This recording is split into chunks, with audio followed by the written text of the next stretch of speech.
بسم الله الرحمن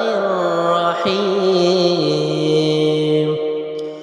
تبارك الذي بيده الملك وهو على كل شيء قدير الذي خلق الموت والحياة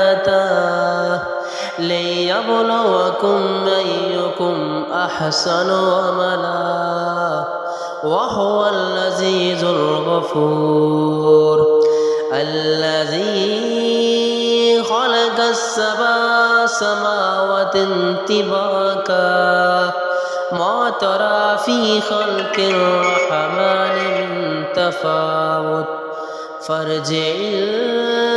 البصر هل ترى من فطور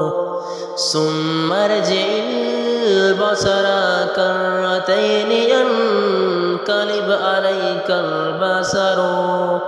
خاسئا وهو حسير ولقد زينا السماء الدنيا بمصابيح وجعلناها رجوما للشياطين وأعتدنا لهم عذاب السعير وللذين كفروا بربهم عذاب جهنم وبئس المصير إذا ألقوا فيها سمعوا لها شيئا وهي تفور تكاد تميز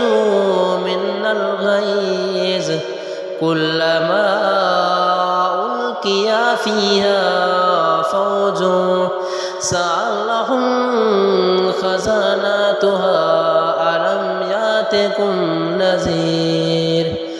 قالوا بلى قد جاءنا نذير فكذبنا وقلنا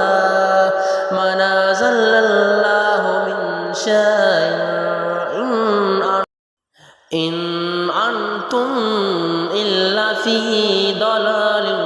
كبير